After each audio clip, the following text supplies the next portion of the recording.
This is the Reviewing Network Live, a weekly stream of consciousness recording session where I sit back with you folks out there, talk about some of the big news stories from the past week, and some other things I found that might be of amusement to you out there. I think you might get a kick out of it.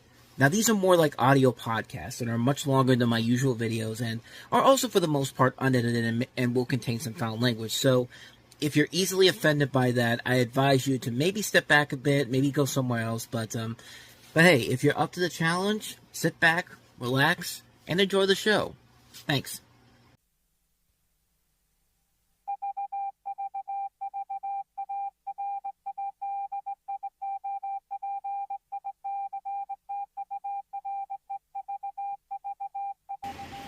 And for the 52nd time ever, we are live. Hello everybody and welcome to another episode of the Reviewing Network Live. And yes, by the time we're done with this episode, we have completed a year's worth of episodes. A week's worth of episodes.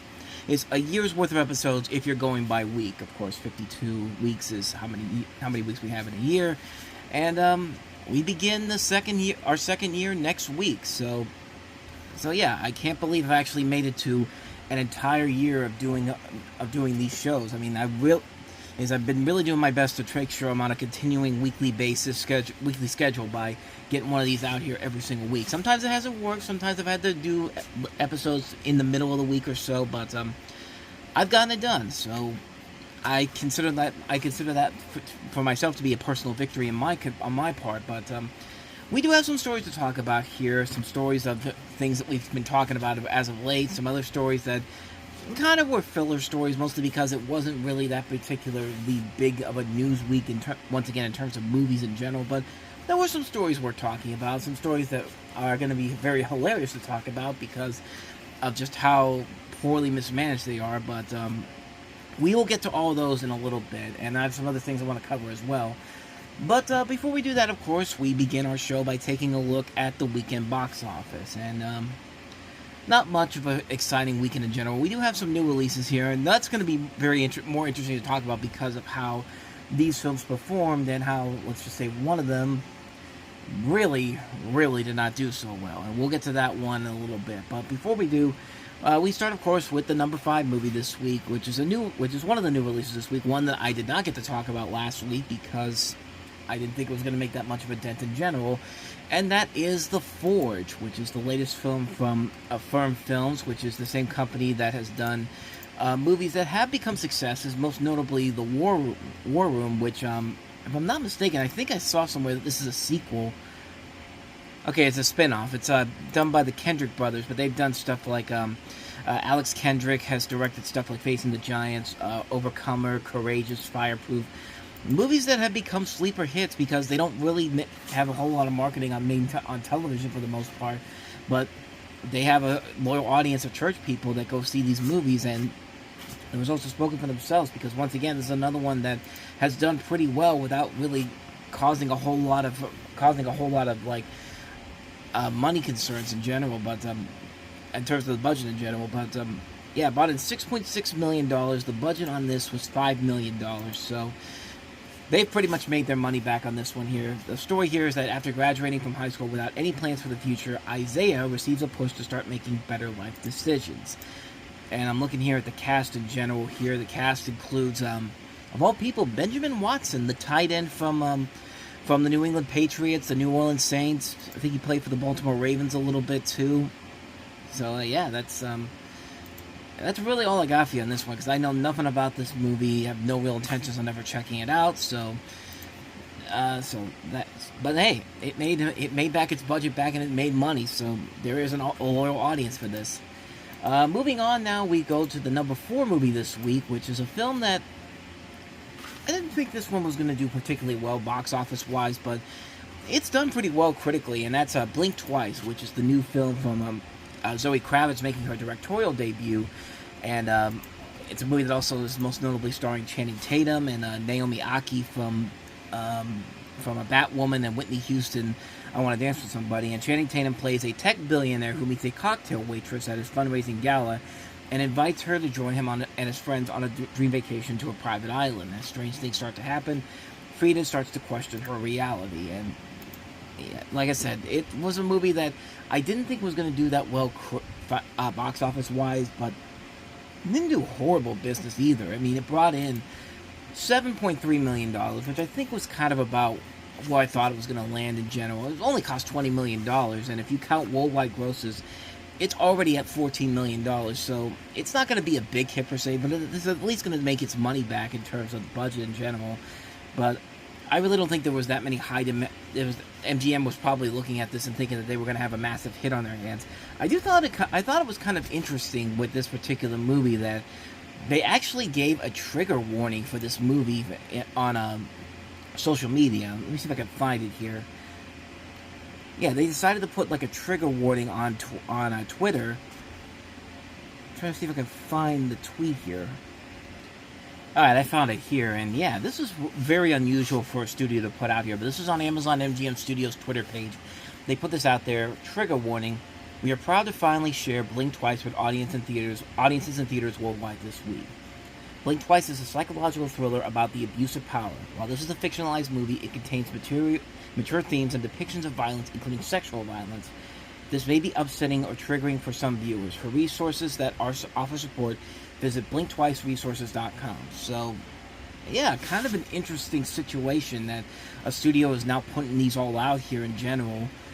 And I guess they're doing it because a lot of people will look at this online, and like it's I'm looking at it on here. It's got like 590,000 views on Twitter. So I don't know if they put it on Instagram and Facebook too, which I probably assume they did, but yeah, maybe they weren't expecting a whole lot from it, although it is in 3,000 theaters, which might be an indication that they were probably expecting a little bit more. I think the cinema score on it is B-, which is the same as another movie we'll get to here, which is not doing very well. So yeah, I don't know, but it did get some good reviews. It did get a lot of good reviews in general. It was highly praised by critics in general.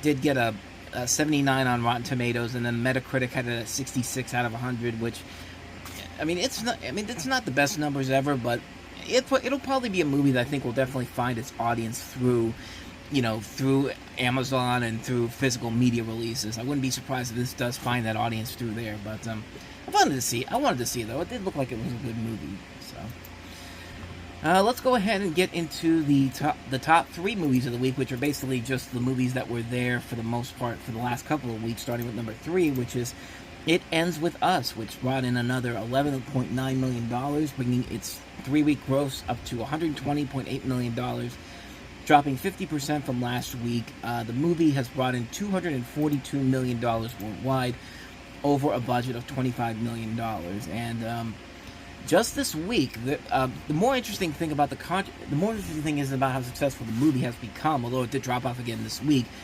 It's the controversies that's going on with the film. The Hollywood Reporter released a story saying that there was an alleged conflict between Blake Lively and the director Justin Baldoni, who also plays the lead in this, during post-production, after the film underwent a week of reshoots, and Lively commissioned a second cut of the film from the editor of the film, Shane Reed. Reed had previously worked on Deadpool and Wolverine, which starred Blake's husband, Ryan Reynolds, and the Lively directed Taylor Swift music video, I Bet You Think About Me, and the edit it used in theaters reportedly was the version that Lively preferred, and was credited to Una Flaherty and Rob Sullivan.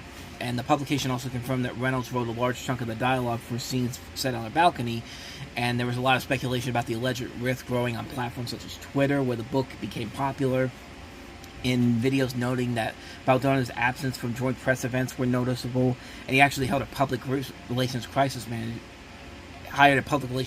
manager. So I don't know too much about this in particular in general to really delve into this. I didn't even know this book was even a thing until a couple of months ago. So don't ask me what I feel about this. That's why I didn't cover it as a story or anything. But yeah, I just really wasn't paying attention to it. But still has made money. Still has bought in over 240 million worldwide. So not much more to say about that one. So let's go ahead and move on to the number 2 movie this week, which is the number 1 movie from last week, and that is Alien Romulus, which, not surprisingly, had a drop-off of over 60%, $16.2 million, bringing its gross up to $72.6 million after 2 weeks. But that was to be expected. And the film, this is actually one of the better holds for an alien movie in the modern era. I think Alien Covenant had like a 70% drop off about 6 weeks when that came out 7 years ago. But the film is still doing really well. $225 million worldwide, over an $80 million budget. They're going to make another movie here, and quite frankly, I would like to see him do it. I would also like to see him try to not do the same things they did in the third act, where what they did there in particular, I still don't want to spoil it because it's still relatively early on in that film's release in general. But I think the movie overall is very good. I really enjoyed it a lot, and I do want to see it again. So hopefully, whenever I get a chance to, I'll definitely see it again. It's just going to be the timing because of some other things I've got coming up over the next couple of weeks. So more than likely, it's probably going to be something I'll have to wait until Blu-ray to check out again. But I do want to see it again at some point, obviously. But just like I want to see the #1 movie again, which back up to the #1 spot after letting Alien take the reins last week.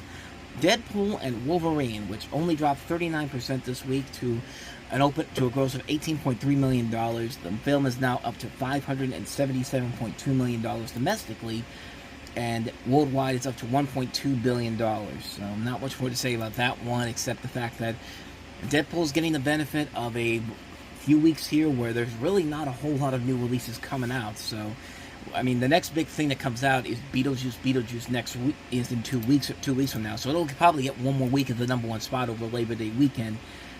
Because, yeah, next week there's really not a whole lot. Unless you want to go see Dennis Quaid as Ronald Reagan in the Reagan biopic. John Cho in the terrible-looking Afraid, which is an AI horror movie.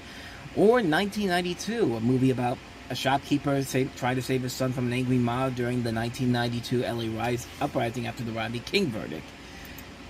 Yeah, Labor Day weekend does not usually bring out the big guns in terms of new releases in general. So, yeah, I would not be surprised if the top 3 movies pretty much remain the same in general. Yeah, it will probably be Deadpool and Wolverine, Alien Romulus, and it ends with us. So, before we go, though, let's go ahead and take a look at the rest of the top 10, because there are some notable things to mention here. Inside Out 2, which is finally heading on out of here, only making $2 million this weekend, bringing the domestic total up to $646 million. However, it is important to note that this movie this weekend internationally crossed $1 billion alone, which is an unprecedented feat. Like, that's something that does not usually happen with a movie like that. And everyone was making a big deal out of it because it is a big deal. Like, you know, 60% of the grosses for this movie for Inside Out 2 is coming from the international grosses of the film, and this weekend it crossed over the $1 billion mark, $1,002,700,000, which that's pretty impressive on its own merits. And speaking of things that are impressive on their own merits, Coraline's still hanging in there. Coraline added its impressive re-release total from last week to $24 million this weekend after bringing in $5 million this weekend. And then, of course, there's the biggest bomb of the weekend, and really, Lionsgate, if Lionsgate wasn't already having a bad month as it is, this week was not doing itself any favors, because in addition to a story we'll get to a little bit later on here, they finally released the remake of The Crow, and after all that time of building up this remake as something that everyone was asking for, everybody was asking for this. This is something that's been in development for over 15 years. We've had many people behind it. Bradley Cooper was behind it at one point. Luke Evans, Jason Momoa, Javier Gutierrez, Stephen Norrington. Like, this has been something that's been in development for years, and it finally has come out. And everyone hates it. Like, it's a movie that was thrashed by critics. Maybe not as much as Borderlands was, but then again, that's Borderlands. But yeah, this movie did not do very well. This thing cost $50 million to make, and guess how much it brought back? $4.6 million. It opened at number 8 this weekend at the box office. So yeah, not good. Not good indeed. And of course, this film got thrashed by critics, 19% on Rotten Tomatoes, got a D- on CinemaScore, which is definitely not a good sign.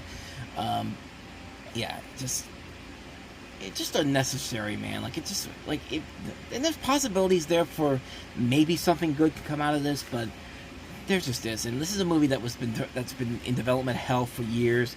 They finally get it made, and it's a movie that nobody was asking for, and it's just like, yeah, there's not been one single positive review for this. The most positive review I've heard from it was Brad Jones, who gave it a D because he thought the third act actually had a lot of the better things about it, but that's about it, man. This is a movie this movie just looks terrible in so many ways. I'm not going to see it. I have no intentions of seeing it because I just didn't think it looked good from the beginning. And, yeah. So basically, Lionsgate is having one of the worst months ever because, like I said, we will get to a story involving them in just a few minutes here. But before we do that, let's get to some other headlines this week as we step away from the weekend box office. Like I said, it wasn't a busy week for news, but it has some stuff that I do want to talk about. So let's go ahead and start digging into some headlines. So speaking of Lionsgate, they actually have a story they actually have the first story of the week, and it's a story involving a movie that they've got in the works, which features a relatively familiar face that you may be familiar with, and that is, of course, Kansas City Chiefs tight end, 3-time Super Bowl winning tight end Travis Kelce, who's apparently going to come to the big screen and is signed on to star in this movie that we're about to talk about here. This is a story from the Hollywood Reporter, and it says Travis Kelce is heading to the big screen. The Kansas City Chiefs football star and boyfriend of Taylor Swift has landed his first movie project as an actor. Kelce is attached to star in Loose Cannons, an action comedy that is in the process of being set up at Lionsgate. Chad Stahelski, the John Wick franchise filmmaker who has a first-look deal with Lionsgate, is producing with Jason Spitz, his partner at 8711 Entertainment, as well as Alex Young. Tim Dowling, whose credits include Adam Sandler comedy Just Go With It, wrote the script. Probably not a good sign right from the get-go when that's the sentence that ends that paragraph. The writer of Just Go With It is penning the script. So, yeah, not a good sign there. The premise centers around how every police precinct, at least in this movie's world, has a crazy, out-of-control, rule-breaking officer on staff. But rather than pair them with a straight arrow and by-the-book partner, the premise here is that that unhinged person is paired with someone just as out of line as they are. In Cannons, 2 loose cannons are forced to partner up after their precincts merge due to budget cuts, and no one wants to work with them. The duo ends up taking on the cases no one else can. The script is being described as having tones of Lethal Weapon, Bad Boys, and Rush Hour, which, what else would this movie be like? Cannons is the latest movie step in Kelce's climb of the Hollywood ladder. The sports star has long wanted to expand his portfolio into entertainment, appearing in an episode of Showtime comedy Moonbase 8 in 2020 and hosting Saturday Night Live in March of 2023. Since then, he signed on to host a reboot of Are You Smarter Than a Fifth Grader titled Are You Smarter Than a Celebrity for Amazon, while his first acting role is the upcoming Ryan Murphy FX horror show Grotesquerie, which started production in May and is actually coming out next month. Stahelski is deeply enthroned in Lionsgate's features projects as an overseer of the Wick franchise for the company. He is also working on a remake of Highlander, which is a franchise hopeful and is to shoot next year after years of development. Dowling made a name for himself with several big studio comedies, along with them Universal's Role Models, starring Paul Rudd and Sean William Scott, and DreamWorks' Office Christmas Party, starring Jason Bateman. Movies that you probably should have mentioned at the beginning of this article to give me a little bit more hope. On top of Sandler's Just Go With It, he worked on the comedian's big-budget 2015 entry Pixels. On the action front, he's co-written the romantic spy movie This Means War that starred Tom Hardy, Chris Pine, and Reese Witherspoon. Again, second half of that paragraph is everything that could go wrong with this movie. And I gotta tell you, when I first heard the story, I thought to myself, finally. They're finally going to start remaking bad movies, because it's finally time we get a remake of Loose Cannons, the Gene Hackman, Dan Aykroyd movie, until I realized, oh, this isn't that type of a movie. This isn't that remake. This isn't a remake. This is actually something completely different.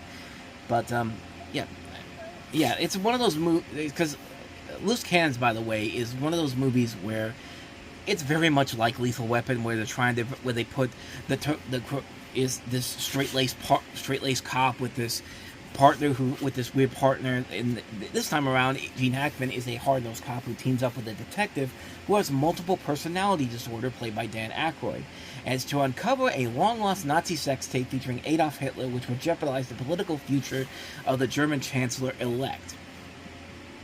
Yeah, you can probably see why that movie didn't work out well, and I thought the first time I read this, that's what this movie was going to be, but no, it's basically going to be it's going to be the other guy. It's going to be the crazy other guy paired up with another crazy guy in general, and yeah, like, God, I really need to see Loose Cannons, because that premise alone sounds really, really stupid.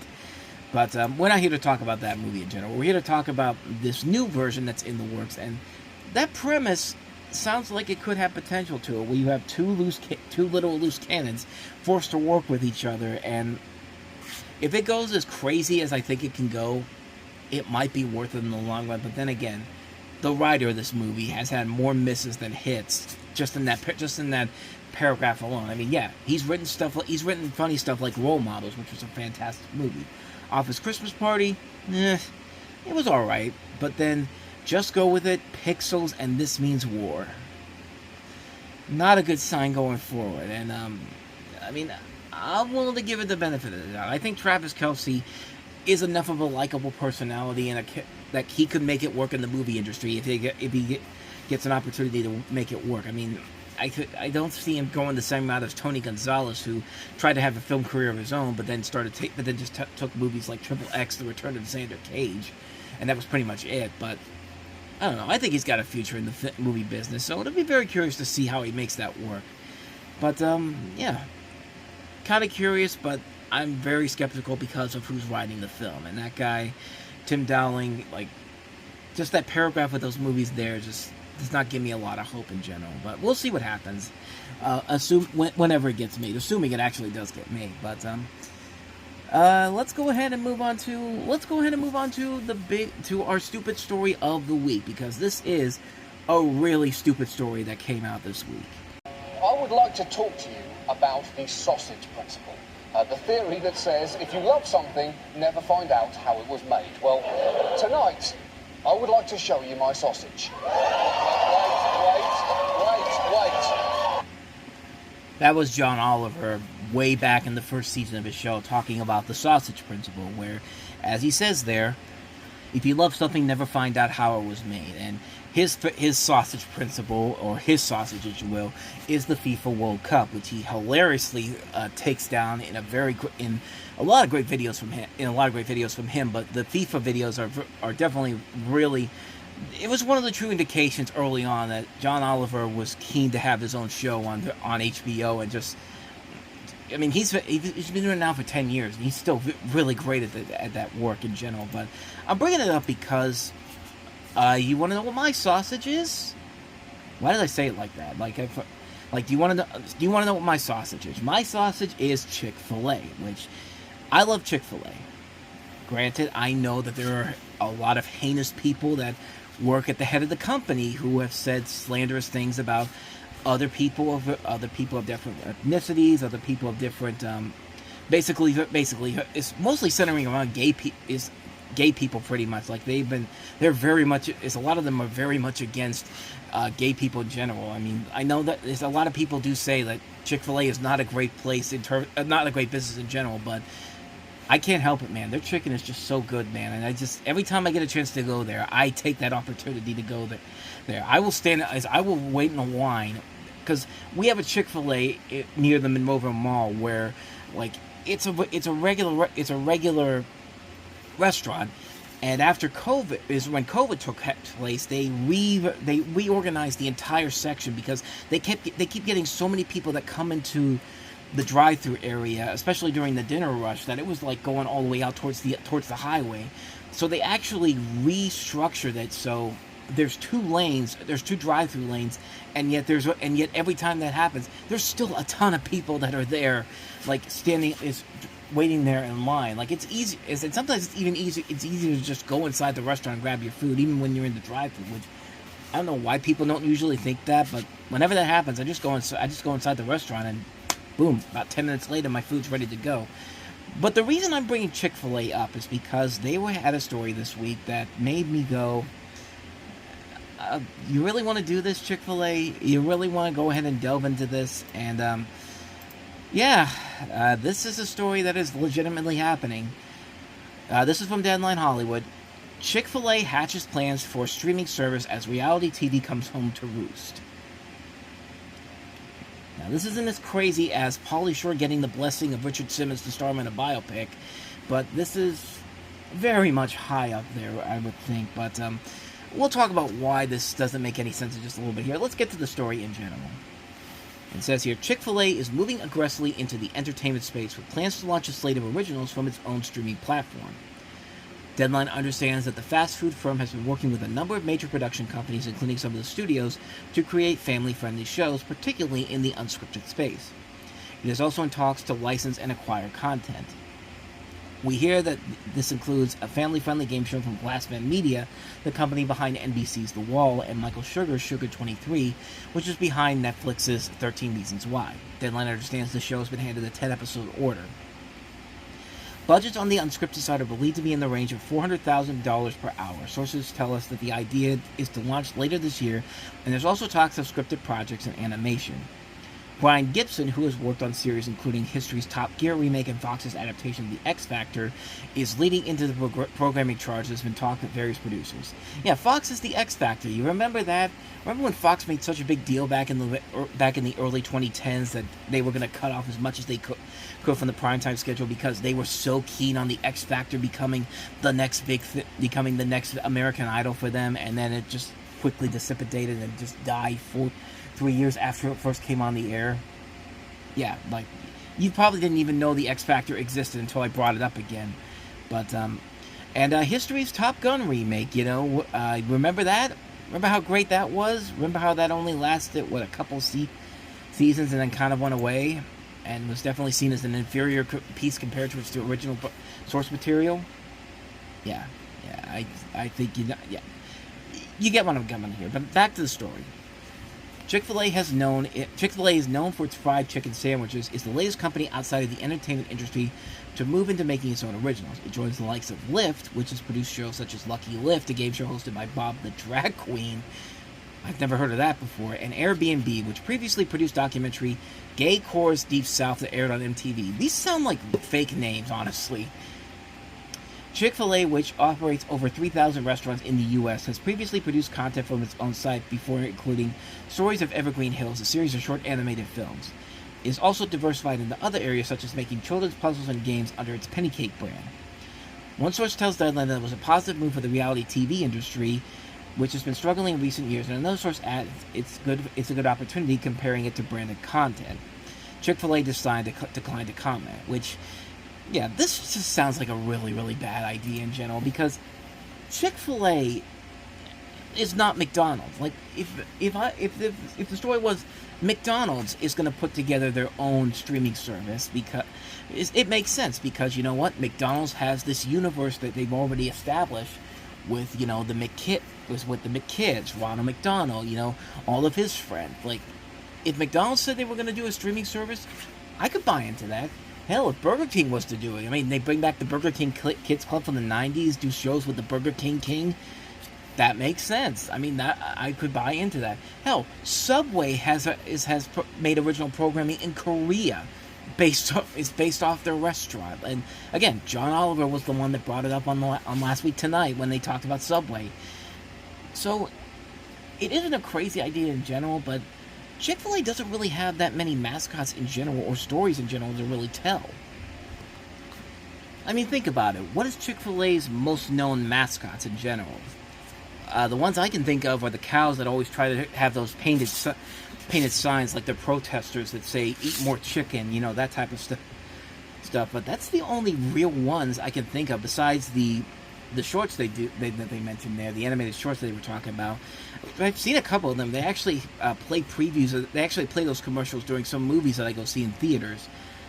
But other than that, though, there really is not a whole lot you can really do, except what, like they said, to go into more in terms of the, you know, the reality show circuit, which I don't know. Like, to me, like I've talked about my thing with reality television in general and how much I hate it.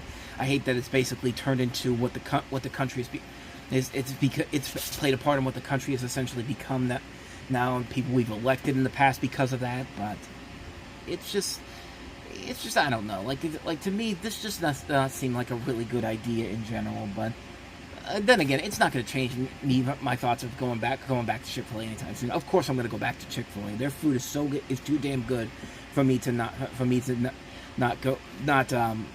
eat it. And yes, I know what they've said in the past is bad. It was the controversy about same-sex marriages, is what I was talking about before. But, yeah, for the most part, yeah, there's a lot of things you can say negatively about the company, but you can say that about any company, honestly. Hell, you could say, I could say a lot of negativity about Disney and Warner Brothers, but you know what? I still love Disney, I still love Warner Brothers. As long as you make good products, I'm going to go ahead and give your company the benefit of the doubt, and Chick-Fil-A makes a lot of damn good products. But I digress. So let's go ahead and move on to our next story, which surprisingly is not as stupid as you would think it is, but it just seems kind of odd that they're doing this. Well, this story could probably thank Chick-Fil-A for coming up with the weirdest idea of the week, weirdest story of the week, because this one was almost as insane, but in a way I think it kind of makes sense considering who's involved in it. But Jack Black and Paul Rudd are circling a reimagining of the horror movie Anaconda. Now, when I first saw that, I just thought to myself, two things don't add up here. Jack Black and Paul Rudd, remake of Anaconda. And I didn't think that made a whole lot of sense, but it'll make a little bit more sense as the story goes on here. This is from The Hollywood Reporter, and it says, Columbia Pictures is hoping to squeeze out a new Anaconda movie for the 2020s. Jack Black and Paul Rudd are in early talks to star in a reimagining of the 1997 horror movie that launched the mini-franchise.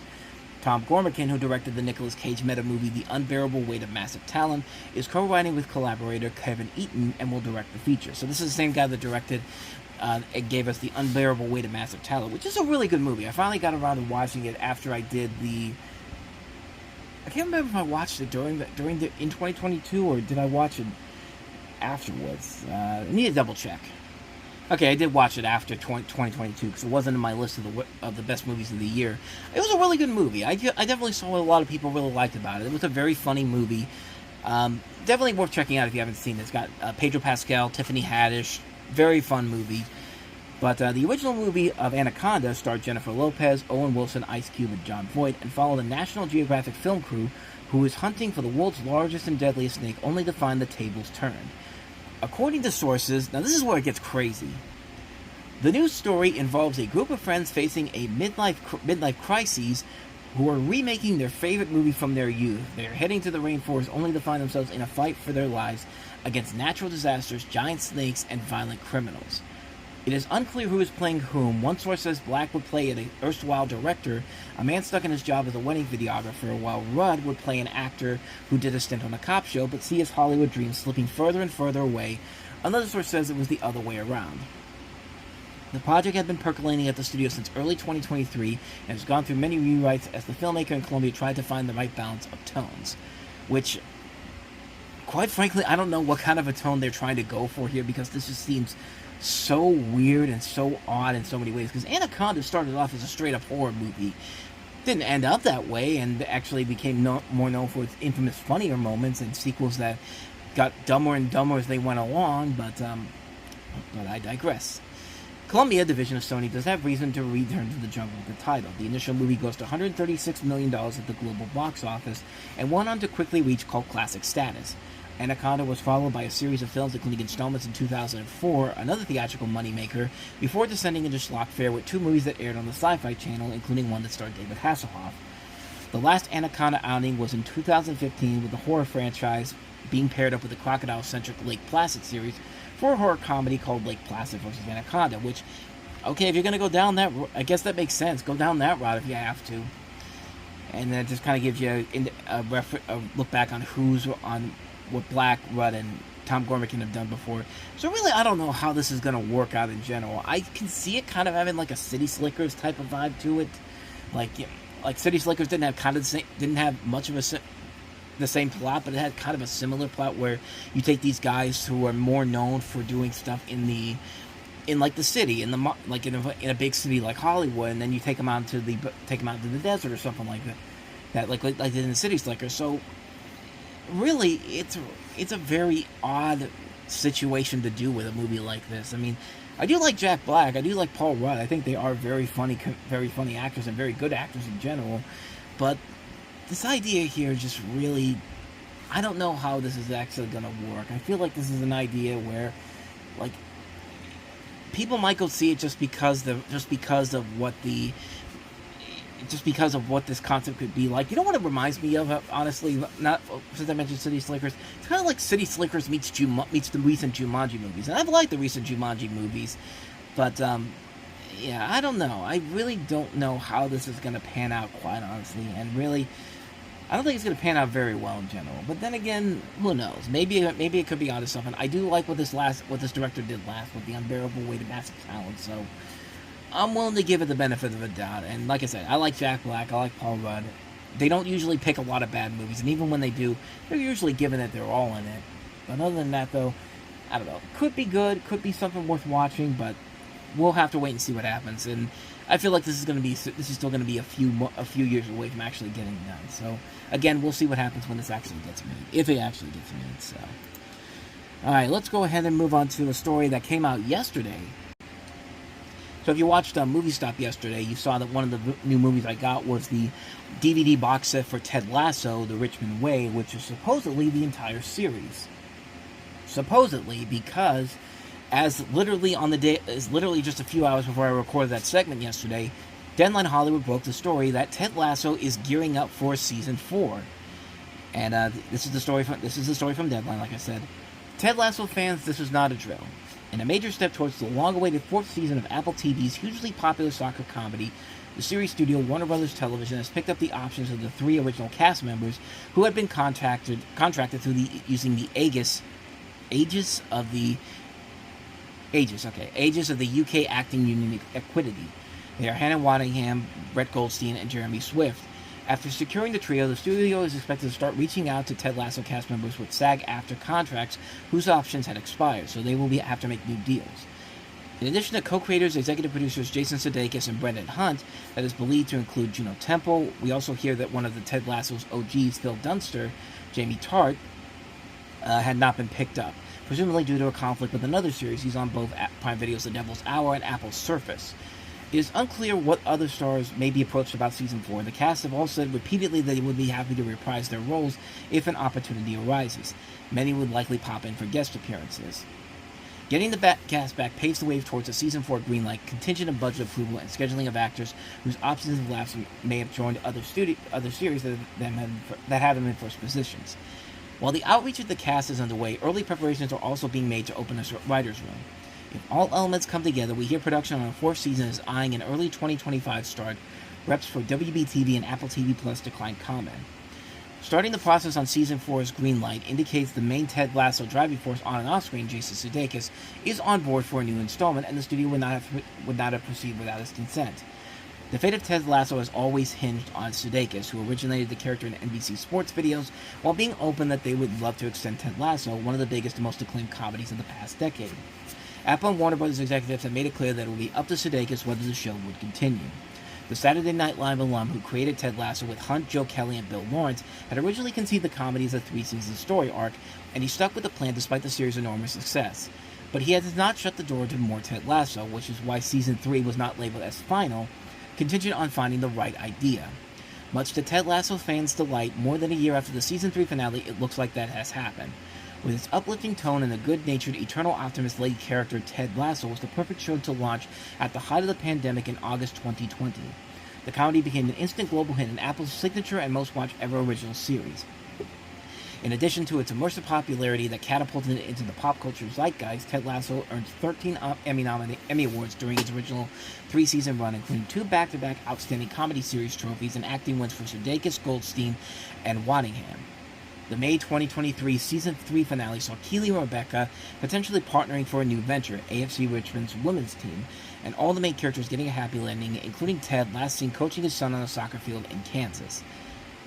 So, like I said, I haven't gotten into all of Ted Lasso yet, mostly because I've been watching it through the free subscriptions I get on Apple TV Plus every once in a while. I don't subscribe fully to Apple TV, because there's not really a whole lot of stuff there that I want to watch on a regular basis, but with the free subscriptions, I do check in on Ted Lasso every once in a while. But I'm glad I finally got the DVD set so I can finally watch the full show in general. But I've been really liking it. I've been really enjoying the episodes that I've watched, and the show overall is very fun. And it works because of Jason Sudeikis' great performance as Lasso, but also that great cast he has working with. It's a really good show, and it's really one of the reasons why I think Apple is it does help to have Apple TV Plus, so you can watch that along with some other things like like the Peanut specials, and some of the movies on there. Even though some of the movies I've seen from there have not been all that great, but I'm very curious to see what they would do with it if this actually does get done. It's not official that this is going to happen, but the fact that Jason Sudeikis is now on board fully to doing this, I wouldn't mind seeing it continue. I wouldn't mind seeing what they would do with it. It gives me more time to catch up on it too, so I'm definitely looking forward to see what they do with this eventually. But so that was the story about Ted Lasso. Let's go ahead and move on to the funniest story of the entire week, because this is just a train wreck in general that's going on. If you thought Borderlands and The Crow was enough of a bad week for Lionsgate in general, wait until you see what we got coming up next. So this week, we got a new trailer for Megalopolis, the new Francis Ford Coppola movie, the big passion project of his. He's not had a very good pre-marketing push for this movie. We've already talked about what's going on with him and the extra behind the scenes, the video that came out. I tried to be positive this week about him by talking about some of his great movies from the 1980s, but even then he couldn't let me just let me have that one period of time to give him a chance to really praise him for his work. Because Francis Ford Coppola is a great director overall. I mean, he's made a lot of great movies, but this right here, the layers that this goes to, of what happened with this new trailer that came out this week, is awe-inspiring. So let's take a look and start with the trailer itself. Now, you'll notice it's not on Lionsgate's page anymore, and there is a reason why, but we'll get to that in just a second here. But let's just take a look at the first couple seconds of the Megalopolis trailer here. Let's just go ahead and listen to it. True genius is often misunderstood. That's a pretentious way to start your trailer off by saying that. True genius is often misunderstood. Like, it gets worse from there, because we're going to get to the main crux of what we're talking about with this particular story.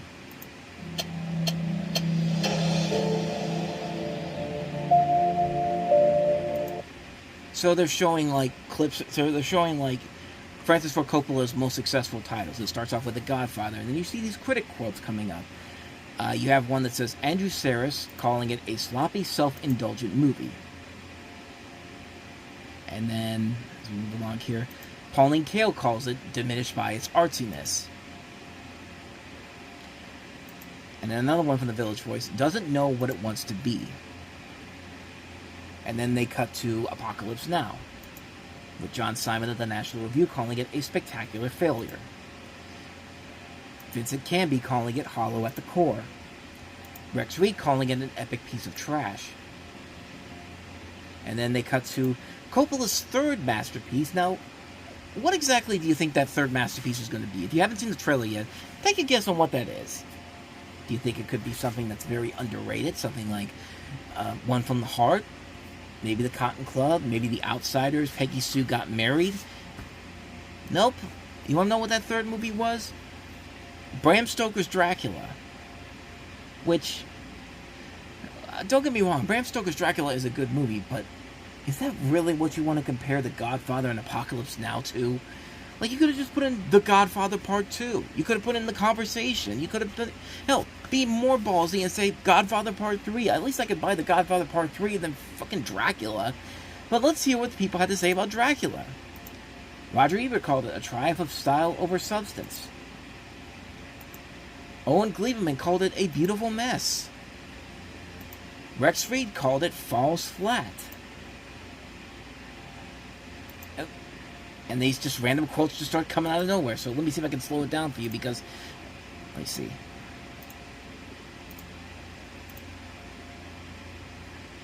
Okay, well, here we go. Vincent Canby calling Apocalypse Now impossible. Pretentious by Andrew Sarris of The Village Voice. Stanley Kaufman calling The Godfather awkward. Pauline Kael calling it tragic, which I don't think that's something against the movie in general. The Godfather is a tragic movie. Bram Stoker's Dracula, Owen Gleiberman calling it absurdity. John Simon calling Apocalypse Now failure. So, yeah, all these critical quotes about Francis Ford Coppola's masterpieces, in quotation marks. The first two are masterpieces, but not Bram Stoker's Dracula. all those critics' quotes would really mean something if you're trying to say, like, people don't understand my art. Megalopolis is a work of art. Yeah. Again, I could buy into it. It will make you look pretentious, but you know what? It would make your argument seem valid if the reviews you put it, if the quotes you put in there were actually true. Because guess what? Those quotes were actually made up. They made them all up, and this is where the story starts really going downhill, because it's one thing to put fake quotes, which I believe is actually illegal to do that. Like, if you see like asylum movies that say like fake quotes from unsourced critics, I believe that's illegal to do that. But we're going to talk about several stories where this actually makes a whole lot of sense. This is from Vulture, and let me see if I can actually see the whole article without it being like doing the free thing. Well, and I think it has done that. So okay, so let me try to find another story here. All right, so I found one from the New York Post, and this story says it was a mega blunder. The trailer for the latest Francis Ford Coppola movie Megalopolis premiered on Wednesday, soon after Lionsgate Studio recalled the trailer. So they basically took it down afterwards, although you could still find that trailer on basically anywhere but Lionsgate's YouTube page. Lionsgate is immediately recalling our trailer for Megalopolis. We offer our sincerest apologies to the critics involved and to Francis Ford Coppola and American Zoetrope for this inexcusable error in our vetting process. Which, your vetting process is pretty bad. If you don't even have somebody looking at the trailer first before you post it, and realizing that, wait, hold on a minute, these are not the real reviews. In fact, the funny thing about this whole thing in general is that the reviews they put on there were so bad, they actually put quotes from movies that Francis Ford Coppola wasn't even involved in. I think I read somewhere that one person said that it was actually a Batman movie that they took one of those quotes from in general. And I don't know how true that is. I'm going to check and see after I read this article to you. Let's see what else it is. They talk about the trailer, and they talk about what the whole thing is in general. Well, let's see if I can find anything new in here. Okay, moving on here. But viewers on social media soon noticed that the so-called quotes from critics seemed to be fabricated. One observer commenter on X, formerly Twitter, says, "Did they just straight up fabricate the polling kill quote? I'm reading a review and I don't see it. Also, she loved the movie, LOL. Why are they making up quotes to get mad about in the Megalopolis trailer?" Another baffled viewer wrote. All the mean critic quotes in the Megalopolis trailer were made up and likely came from an erroneous ChatGPT answer. Incredible, New York Times columnist Kyle Buchanan commented. The trailer has since been removed from Lionsgate's YouTube channel. Okay, the movie is a sci-fi epic and passion project for Coppola, 85, set in the crumbling metropolis called Rome. It has been languishing on his to-do list since 1983, and Coppola told Vanity Fair that he wrote the script 300 times. Megalopolis got mixed reviews when it premiered at the Cannes Film Festival in May. Vanity Fair called it a dreary boondoggle. I think that's how, I don't know how to pronounce that. Boondoggle. I'm saying boondoggle. I think that's how it's pronounced, and The Guardian described it as mega bloated. A Coppola friend told the Post in June that the director felt very upset that they didn't give him a reward at Cannes. The trailer incident is the latest bump in the road for the movie, which had a troubled rollout.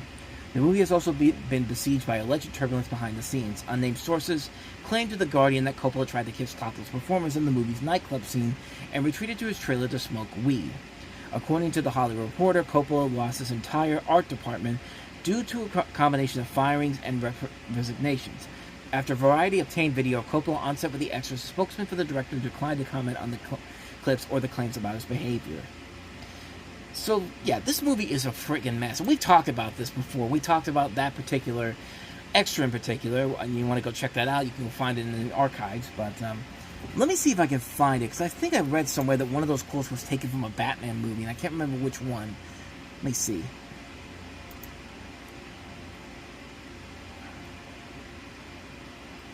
Okay, here's one from The Verge.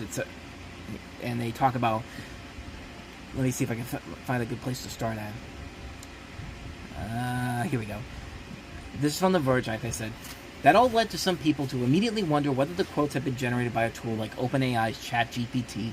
Chatbots and ChatGPT specifically will create quotes and responses to queries, complete with citations and even fake URLs for content that never even existed. A famous example is a case earlier this year where a lawyer cited judicial decisions that did not exist. The lawyer admitted using ChatGPT for his reasons, said he was unaware of the possibility that its content could be false. We've asked Lionsgate if it used a generative AI tool as part of the creation of the trailer, but haven't heard back. Well, we'll talk about that in just a second, because we do have an update on that. Okay, it's actually Variety that has that story, so let's see. I know I'm just going to various stories here, but I'm just trying to find the... Okay. Let's see. Oh, there's a good place to start at. I'll just start from the second paragraph here. This is from a story from Variety. In quotes attributed to their reviews of The Godfather, the trailer cites the New Yorker's Pauline Kael as calling it diminished by its artsiness, and Village Voice Andrew Saris criticizing the sloppy, self-indulgent movie. Other quotes, such as from Roger Ebert, John Simon, Stanley Kaufman, Vincent Canby, and Rex Reed, similarly flash across the screen, offering harsh criticisms of Coppola's work on masterpieces such as Apocalypse Now. The idea being that these movies stood the test of time, their initial reactions, not so much. Megalopolis, which premiered at Cannes, was dismissed by many critics as indulgent and muddled. The new trailer aims to position Coppola's latest film as a work of art that will age well, much like its predecessors from the famed director.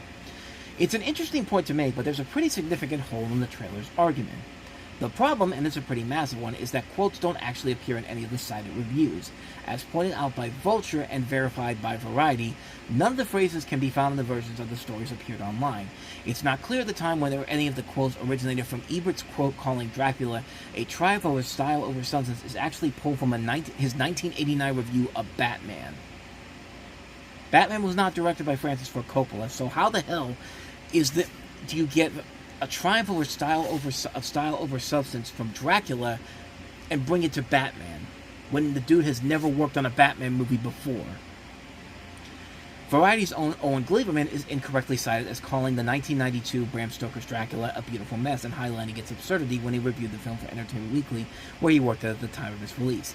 Even if you're one of those people who don't like critics, we hardly deserve to have words put in our mouths. Then again, the trivial scandal of all this is that the whole Megalopolis trailer is built on a false narrative. Gleiberman said of the trailer's quotes, "Critics loved The Godfather and thought Apocalypse Now was divisive. It received a lot of crucial critical support. As far as me calling Bram Stoker's Dracula a beautiful mess, I only wish I'd say that. Regarding the film, it now seems kind." Some of the critics cited in the trailer really did hate Coppola's early works. Reed, for instance, called Apocalypse Now a gumbo of pretentious twaddle. As for Megalopolis, it may indeed be worthy of critical reassessment. And, okay, so they're dealing with that, but, yeah. So were those quotes actually used by AI? Well, we found that out on Friday, because in another story by Variety, they put this out. Variety put the story out that said that Lionsgate has parted ways with Eddie Egan, the marketing consultant who came up with the Megalopolis trailer that included fake quotes from famous film critics. The studio pulled the trailer on Wednesday after it was pointed out that the quotes trashing Francis Ford Coppola's previous work did not actually appear in the critics' reviews and were in fact made up. Sources tell Variety it was not Lionsgate or Egan's intentions to fabricate quotes, but was an error in properly vetting and fact-checking the phrases provided by the consultant. The intention of the trailer was to demonstrate that Coppola's review of work, much like Megalopolis, has been met with criticism, and it appears that AI was used to generate the false claims from these critics. So, do you see why people are so against the idea of using AI and ChatGPT in Hollywood? Like, do you see why the actors went on strike last year because of this? Do you see why the writers went on strike because of this? This is why AI doesn't work as much as I think Hollywood wants it to do. This is about as chaotic and as stupid as you can get as a studio to think that using AI and using these fake quotes, nobody's gonna bother to check that for you. Like I said before, Lionsgate, like you're the company that's putting this out. You're not the one that it's not like this is Francis Ford Coppola making the trailer for this. Although it could have been, we don't know for certain. But you don't have background checks. You don't look at you don't have people that work within your marketing department that look at this and go, "Hey, before we put this out there, we got to talk about these quotes right here." Did they just look at it and go like, "Whatever, man, let's just throw it out there"? Like, what, were they taking like a smoke break or something? Then when it was coming out, did one of the people come, "Hey guys, we got the new Megalopolis trailer out here. Do you want to look at it?" Just like, no, just put it out there. Like this is the bottom of the barrel. This is about as bad as it gets. This whole movie is turning into this year's The Flash. A movie that has so much negativity going on behind the scenes that damages the film's reputation before the movie even starts playing in cinema. Because remember back what The Flash had to go through. The studio had to deal with a crazy head of the studio, which is still there, shockingly. The fact that they tried so hard to defend Ezra Miller as a good guy who in reality was a freaking monster. And also tried to promote the idea that, oh, don't worry about the CG effects. They're supposed to look bad because we're doing everything in our power to make this movie a hit because we care more about this than movies that we decided to write off as tax write-offs. Because that's Warner Brothers for you. That's David Zaslav's plan. And it's been a couple weeks since I've badmouthed David Zaslav, so let's go ahead and badmouth him this week. Why not? But you get the idea. This is basically turning into Lionsgate's equivalent of The Flash. Like, there's no way that this movie could make any money that's going to warrant this thing becoming a success in the long run. Lionsgate probably took this because they said, hey, we've got a Francis Ford Coppola movie. He's a respectable director. So let's go ahead and put it out there, and we'll just see what happens. If we make money back, so be it. If not, hey, we can say that we at least have a Coppola movie we can add to our library. We can add it as part of the Francis Ford Coppola collection with the movies that we already have in there. But this is just despicable. This is a new low for you, Lionsgate, and you've made a lot of lows, but this is absolutely horrible. And I hope that this guy's not the only person that gets fired from it. I hope a lot more people get punished for this, like firings, suspensions, whatever. Like this is just a terrible marketing play on your part, and I'm guaranteeing you right now the movie's not going to make a dent at the box office. Just watch. If it comes out next month, I'm guaranteeing you it's not going to make any money, especially because of what's being sandwiched in between all those is Megalopolis. You got Joker coming out the next week, and then you got Beetlejuice, Transformers, and Wild Beast, like Wild Robot, excuse me, not Wild Beast, Wild Robot. But yeah, this is going to get crashed. This is going to crash and burn at the box office. It's going to be another flop for Lionsgate in general. Yeah, just terrible market, terrible, absolutely terrible on the part of Lionsgate. But let's go ahead and wrap up the headlines with a positive story this week. And that positive story is that James Spader is returning to the Marvel Cinematic Universe as Ultron. He's coming back for a new, I guess, it's not really a spin-off, but a follow-up series to WandaVision. And I got the story here from the Hollywood Reporter. The Emmy-winning actor is set to reprise his role as the voice of the robotic villain Ultron in Marvel Studios' untitled Vision series, the follow-up series to its acclaimed WandaVision show. He first played the role in 2015's Avengers: Age of Ultron. Paul Bettany is reprising his role as Vision, the android who fell in love with the Scarlet Witch and was then destroyed by Thanos by Avengers: Infinity War. In WandaVision, he returned via magic and the power of grief, but also as a rebuilt android, now ghostly white. Terry Matalas, the much-heralded showrunner of Star Trek Picard, is spearheading the new show, which has been referred to as Vision Quest, although that is not the official title, and which tackles White Vision's search for a new purpose in life. Adding to the show's mythology mix is Ultron, who, as Marvel fans know, was a sentient being created by Tony Stark, aka Iron Man, to act as a defense program, but instead turned it against humanity. Ultron then created his Vision, but before Vision became conscious, the Avengers took his body from Ultron. Vision ultimately was given consciousness courtesy when Bruce Banner and Tony Stark uploaded what was left of Stark's AI Jarvis into Vision, creating a being that was neither Ultron nor Jarvis. Luckily for Earthlings, this son turned against his father to help the Avengers defeat the bad guy. And they have a joke. Got all that? If not, just rewatch Avengers: Age of Ultron, which you should, because Avengers: Age of Ultron is pretty freaking awesome. And I was one of the people that was defending it back in the day. But that's something else altogether. Ultron was seemingly destroyed at the end of the movie, so it is unclear how he would return, but then again, the Vision came back after he got destroyed in Infinity War, and what kind of relationship he would have with Vision. The series is meant to be the third part of a trilogy that started with WandaVision and continues in Agatha All Along, which premieres on September 18th on Disney+.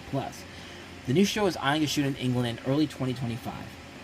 Spader is a longtime actor whose career has straddled both film and TV.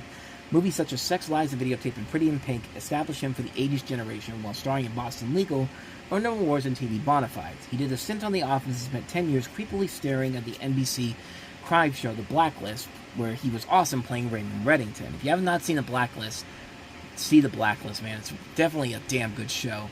And I was really excited to see him come back to doing Ultron again. I like James Spader a lot. I like a lot of his work. and his Ultron was really, really damn good. He was this was a character that in the Avengers Age of Ultron, he could be terrifying, but he can also be very he can also be very amusing. He can be very funny. He can also be very intimidating, and he can also be toy boat. He can also be very downright terrifying if he has to. I mean, it's a great character, and I mean, he's a great villain. His look is very cool. He has that great voice that gives him that perfect menacing tone. And they give him, like I said, they give him a sense of humor to his character, along with being a menacing villain. He does come off if Tony Stark was more evil and sadistic in a way, and I like that. I like that a lot about him in that movie. So it'll be very cool to see him come back to that, man. I really liked him in that movie. It's a great film. I really enjoyed it a lot, so I'm looking forward to seeing what they do with him in this particular film. So that's the headlines for this week. So let's go ahead and move on to some stories I want to talk about here. That could be seen as kind of headlines, but they're more like things I wanted to talk about in general. So let's go ahead and delve into those.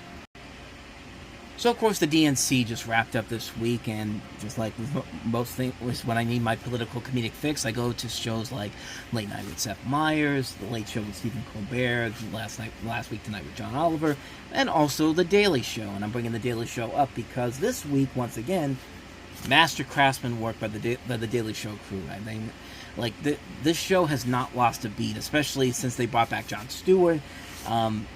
He's still funny than ever, man. Like, this was him on the last night of the Democratic National Convention when he was talking about Kamala Harris's speech. By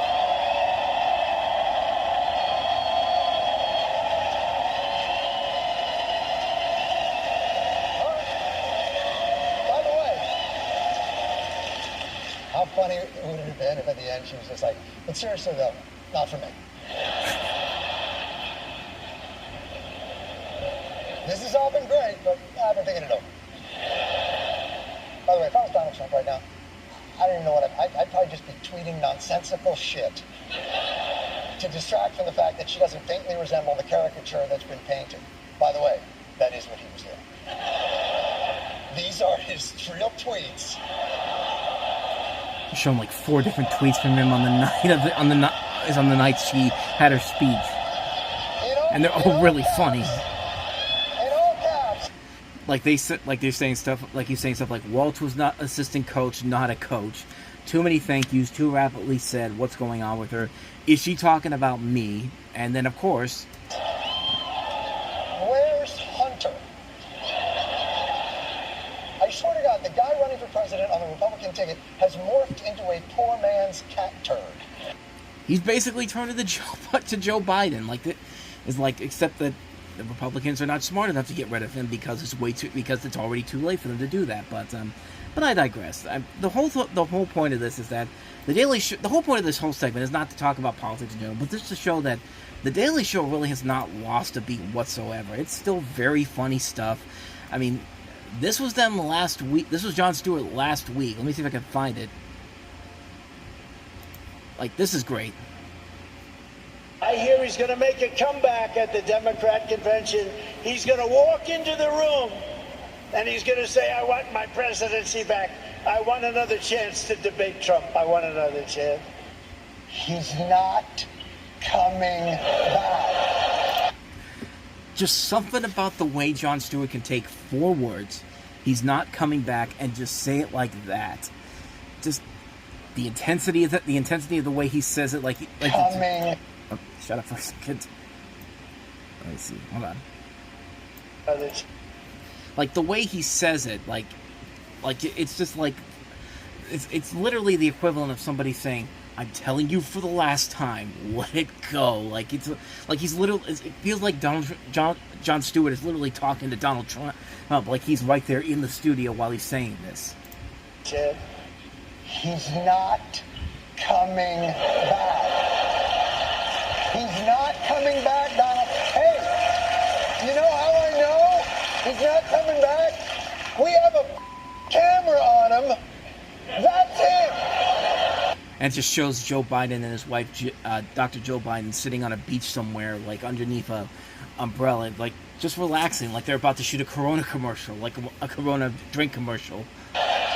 He's just sitting there at the beach, having an Arnold Palmer, You can hear him sighing over the waves. Does this look like a man marshaling his forces to take back the nomination or filming a Corona commercial? He's finding his beach. It's over. And it was over. Like, he didn't, like, despite what Trump was saying, Joe Biden didn't come back and say, I want my presidency back. Even though there was that one night early on when he had that, they basically had a Biden appreciation night for him. But again, my point I'm trying to get across here is that the Daily Show right now is doing really well, and they're doing really well despite the fact that some people may be getting skeptical, criticizing them for the fact that they haven't really set a host back since Trevor Noah left the show back in 2022. I mean, last year it was like a star-studded group of people. They had like John Leguizamo, Leslie Jones, Chelsea Handler was one of the people there. But they've also been bringing in the Daily Show correspondents, like Roy Wood Jr. was on last year, Jordan Klepper, Desi Lydic, Hassan Reddick, not Hassan Reddick, Hassan Minaj was on last year. Hassan Reddick's on the Jets. What the hell am I saying? Michael Costa, Ronnie Chang.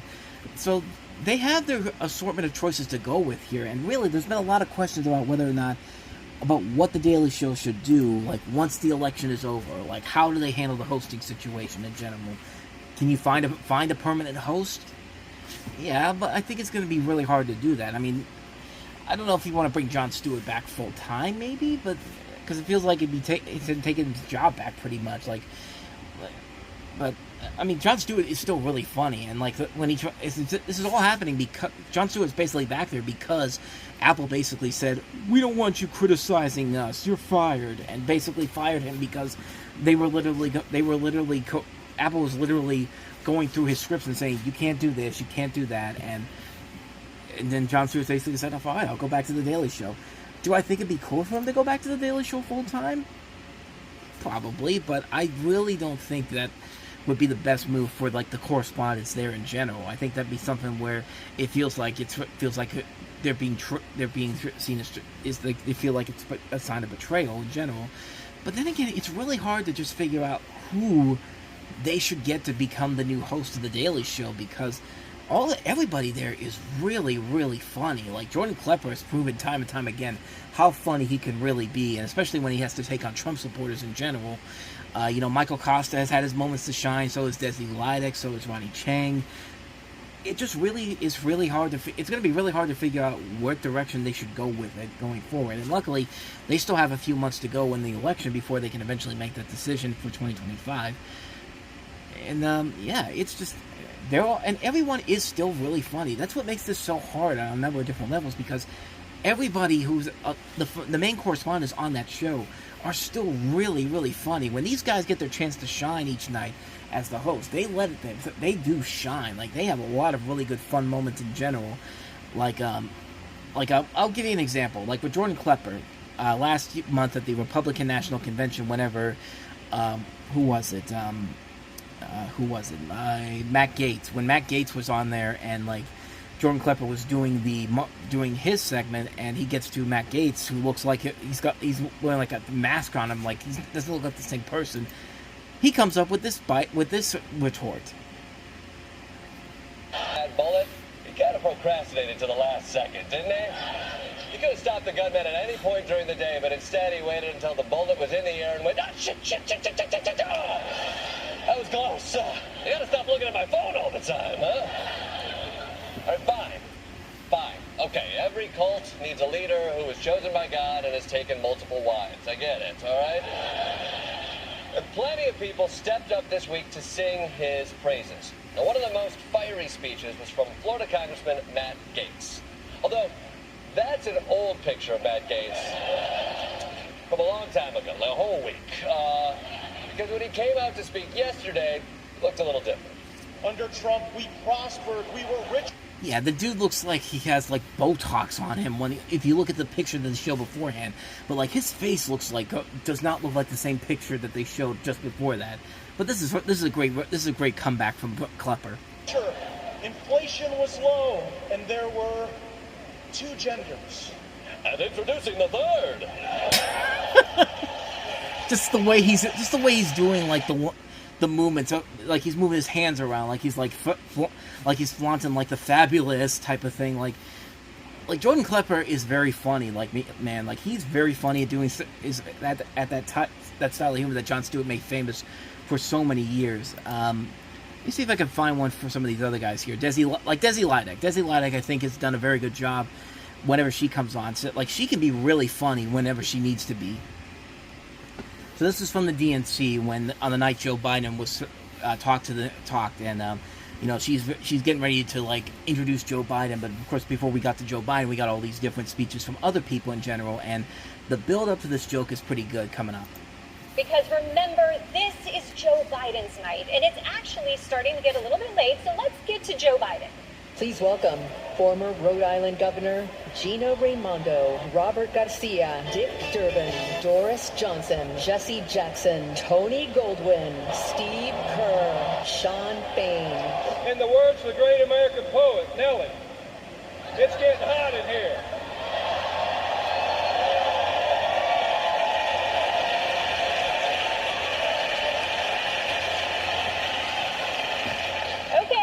I guess we had time for a dad bod striptease. Because the guy that was just talking just took his jacket off and it says, "Trump is a scab, vote Harris." Bring out Joe. Please welcome Congressman Jim Clyburn, Raphael Warnock, Kathy Hochul, Alexandria Ocasio-Cortez, Jamie Raskin, Jasmine Crockett, Chris Coons. and I want to talk with you for just a few minutes.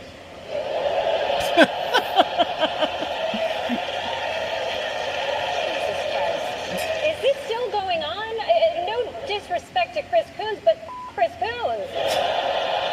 It is almost midnight. Mom has got to get to bed. And you know who else has to get to bed? Joe Biden.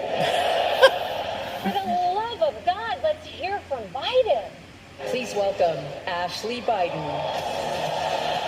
Not that Biden. It is 11 o'clock. You can't be introducing new Bidens right now. Do we have to go through the whole family? Is Commander Biden going to come out after this? Commander Biden is of course Joe Biden's dog, and they have this great picture of the dog literally on the podium, with the microphone and all that. Like this is really funny stuff, and it's just like I said, small samplings here. Like even Michael Costa had some really good fun moments during the DNC last week. Convention itself, there's all sorts of things to see and do around town, like this thing. The Planned Parenthood Mobile Clinic has also just arrived. They'll be offering free abortion medication, IUDs, and vasectomies. A group called Americans for Contraception has a 20-foot inflatable IUD near the United Center. They've named it Frida. Frida? Its name is Frida? That's a little confusing. The name Frida makes me think of my little old grandma, which actually is my preferred form of contraception. Actually, the truth is Frida is short for "you are free to jizz inside me." Now, I knew Chicago would love that joke. Now, some men are out there and they see this and they're asking, is a regular IUD inflatable too? And the answer is yes, okay? The way an IUD works is you inflate it, you insert it into the uterus, and it waves its floppy arms like, "Get out of here, sperm! Get out of here, shoo! And while you're here, buy a Nissan." And mobile vasectomies, look, I'm not ragging on it or anything, but if I'm going to get my balls operated on, I'm going to need to be in a structure that won't 100% get towed. Now... Like, maybe that's not the best overall jokes in general, but those are good jokes. Like, those are really, really good jokes. And again, it just makes I feel like this is a very difficult decision for them to figure out where they should go from here. If you want my honest opinion, the more I think about it, let's just say Jon Stewart decides not to come back after the election, which it's going to suck, but you know what? That's fine. Just make it a rotating show by just having the correspondents hosting each day or even each week, have Michael Costa host a week like they're doing now. Have Desi Lydic do a week of shows. Have Jordan Klepper doing a week of shows. There's a lot of possibilities you can do with it here, because right now it's just really, really complicated to figure out who's the next Jon Stewart, who's the next Trevor Noah to take this show to the next level. I mean, it's going to be really, really tough to pick the right person, and if they think they got the right person and it ends up falling flat, this show could be done within a couple of years, honestly. But who knows? But then again, it could work. It's really hard to figure out which direction they should go with here. But overall, I'm still very much liking with what they're doing so far. Like, I like that Jon Stewart has come back once a week to do like the show that kicks off the week. I like that the correspondents get a chance to shine each week as doing these bits in the opening and then doing the interviews in the middle of the show. There's a lot there to really like about where the direction of the Daily Show is going right now, and very interesting and curiosity floating of where they can go in the future. So yeah, I'm definitely very excited to see where that goes down the road. But I'm just going to say right now, it's going to be really, really tough to figure out where the next direction is for the Daily Show to go once the November 5th election comes and goes. But well, we'll see what happens. So let's go ahead and wrap up with one more story here before we get on out of here with the recommendations. So some very sad news this week in the world of television as we lost Phil Donahue. And Phil Donahue was somebody that if you grew up watching daytime television in the 60s, in the 70s, 80s, and especially in the 70s, 80s, and 90s, you have seen this guy on your television before. And I mean, he was considered the longest time as the kingdom of daytime talk. And he was a guy that, you know, this was back when daytime television actually meant something, instead of it becoming what has essentially become now, thanks to people like Jerry Springer, which was mostly, and Maury Povich, which essentially became, you know, trash television in general.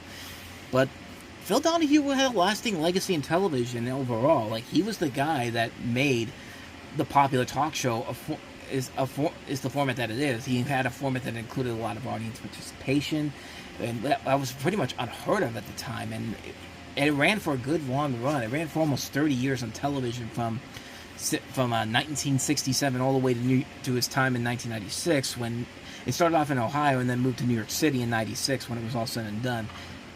And Phil Donahue's show was not afraid to tackle a lot of serious issues, notable issues that really, you know, became part of the zeitgeist, became part of what the world essentially had become.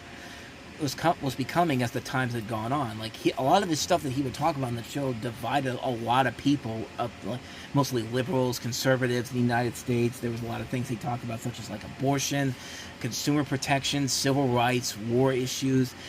You know, he had Ralph Nader on the show a lot during that time. I mean, he was a guy that was not afraid to, like, tackle serious issues in a way that makes it work, because you liked him as a personality, and you liked the fact that you had these people there in the audience that were so committed to the issues too. And, like, keep in mind, this was before stuff like, you know, the Jerry Springer show kind of changed changed the format of television in general, talk show television, and turned it from, like, you know, a topical show with like a regular daytime talk show, and to essentially turn it into trash television that it became, mostly also because of not just Springer, but Geraldo Rivera and Morton Downey Jr.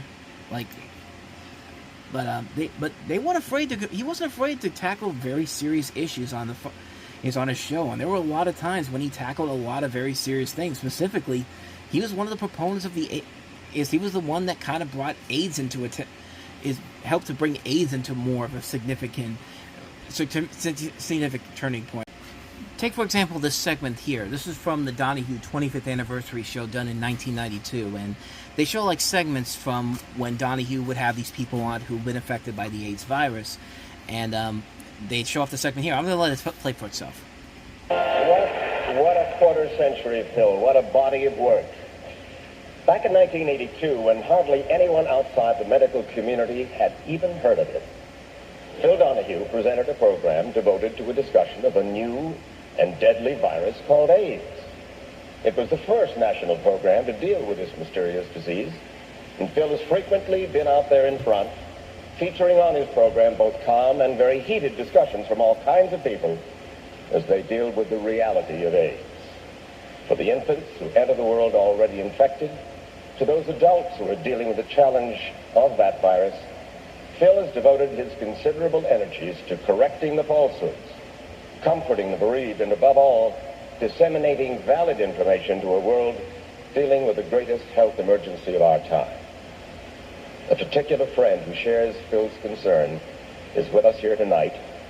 I'm honored to recognize the presence of a woman who took an arrow in the heart and who remains determined that her son's death will not be forgotten, but that his spirit will continue to move us in this desperate fight. Ladies and gentlemen, Jeannie White Ginder, the mother of Ryan White. Of course, Mike Wallace just mentioned Ryan White, who really kind of became the poster child of the AIDS epidemic in terms of like what happened to him in particular, because this was a kid that back in 1984, I think it was, like he was basically denied admittance to his high school in general, and he was basically not allowed to appear in classes because of his disease, and he was given about 6 months to live when he first got this. And doctors said he posed no risk to other students. He said, AIDS is not an airborne disease. It's spread mostly through bodily fluids, but AIDS was poorly understood by the public at the time, and when Wright tried to come back to school, a lot of teachers and parents protested against his attendance during the school, and so like it became like this big deal, and he became essentially the advocate for AIDS research and public education, and he appeared on the Phil Donahue show several times during the course of this, at the peak of this whole thing. One area where... Do you ever think, why me? Why did I get the AIDS virus? Yeah, I have thought that, but I think maybe, this is just some kind of test maybe to find out, how much I can take. If you had to do it all over again, and you had a choice of having AIDS and being like a role model for other kids with AIDS, or just being not have AIDS, what would you choose? Well, probably just to be a normal kid, but I figure, since this is the way the hand was dealt, that I gotta live with it this way, and I'm gonna try to help anybody I can. And they said that he only had 6 months to live. He lived about 5 more years longer than anybody thought he could, but he did pass away in April of 1990, 1 month before his high school graduation. But you get the idea of what I'm trying to bring across here, was that Ryan White appearing on that show was just one of the many things that they were is of this whole idea that Phil Donahue was trying to tell you that there's no big deal about there's no big deal about you being affected by the AIDS virus, because it's because you do feel there is a little bit of a sense of, there is that sense of dread and fear that you're going to get this by just being in the same room with one person. When somebody literally asked Phil Donahue that some of his people that worked on the show with him had to walk off the set beforehand because they were afraid they were going to contract the virus, and he basically called Donahue out on that. Let me see if I can find it. And it is so ridiculous because, as I said, haven't we? No, sir, it hasn't. Haven't some of your technicians here at NBC walked off your set today because I have AIDS? Yes. Is that not true? The answer to your question is yes. Then that answer. And I like that Phil Donahue came on and just flat out said, yeah, that actually happened, and it continues. Answers your question. There is a definite need for education. Mr. Donahue, there is no, you are in no danger being here with me. I agree. Yes. I agree. You see? I agree there is no danger. Yeah, so you get kind of the idea here. Like, it's like Phil Donahue really was very ahead of his time and did things that a lot of daytime hosts that came after him really took up. He's really took to the next level, some to extreme levels, but he did it at a respectable level to a point where, people, he understood why these things needed to be discussed and how to do it in a way that, sensible people, insensible people had to come together and actually figure out, like, how do you tackle issues like that? And he continued to do that for several years. Now, there have been times when he has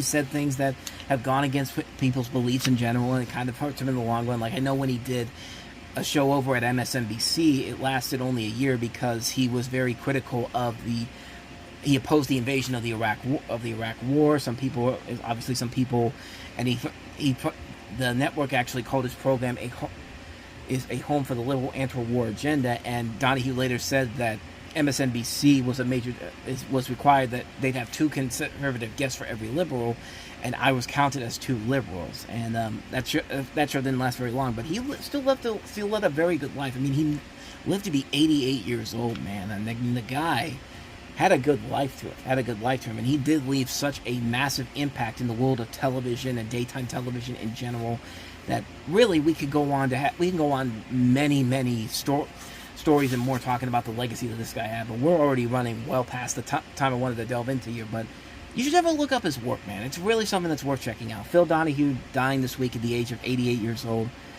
You know, definitely one of the great figures in television in general, and he will be sorely missed. So with that said, let's go ahead and move on to the recommendations, and then we can go ahead and get the hell on out of here. So in terms of recommendations this week, we do have a lot of big new stuff coming out this week. Kingdom of the Planet of the Apes comes out this week on Blu-ray. I can't recommend that one enough. A really good movie. Definitely gets me excited to see where they're going to take the Planet of the Apes series going forward. The Garfield movie also comes out this week. Maybe not for everybody, but a movie I thought was very fun. I thought it was an enjoyable movie. Definitely the better of the best Garfield movie we've had, but then again, it's not really saying a whole lot considering what's come before that. Star Trek Discovery, the final season, comes out this week. Really good Star Trek show in general. Watchmen Chapter 1 comes out this week on Blu-ray. That's a movie I've been definitely looking forward to check out from DC Animation. And Succession, the complete series, comes out on Blu-ray this week. A show that I've been wanting to watch for a while now, but I just haven't had the time to do so. If I can find it at a reasonably good price, I'll definitely check that out. New Criterions are coming out this week. Mother, the Albert Brooks movie, is coming out this week. I'm definitely looking forward to getting the Criterion for that. That'll probably be something I'll wait for when Barnes & Noble's Criterion still goes on. And also, there's another Albert Brooks movie coming out this week on Criterion, Real Life, which I haven't seen before, but I like Albert Brooks' movies, so that's one I'm definitely looking forward to seeing. Sudden Death is coming out on 4K. Probably my favorite Jean-Claude Van Damme movie, which is basically Die Hard in a hockey ring, but a good Die Hard movie. Walmart's got like an exclusive Tremors 7 movie collection steelbook set, which the Tremors movies are very fun, so if I can find it somewhere, I'll get in a reasonable price, I'll definitely pick that up. But that's about it. That's just about it for the recommendations. A lot of really good stuff coming out this week, so I'm definitely looking forward to my wallet getting basically pummeled with the purchases I'm going to make this week. If I can find them all at reasonable prices, of course. But yeah, with all that said, that's going to wrap up this episode of the Reviewing Network Live for this week. Thank you guys so much for watching and listening. We post here every Sunday night, and if you like what you see and you want to see more videos like this, please go ahead and hit our playlist, hit the like and subscribe button. And we also post other videos during the week, Time About the Movies clipless versions, we do trailer reactions, and a lot more stuff coming your way in the in the weeks, months, and years to come. So hopefully you'll be here to check all those out. But with that said, thank you so much for watching and listening, and I will see you guys next Sunday night for another episode of the Reviewing Network Live as we wrap up our first full year of the Reviewing Network Live, and we begin year number 2, starting with next week's show. So thank you so much for watching and listening. I'll see you guys next time. Thanks for joining us, and until next time, we are out.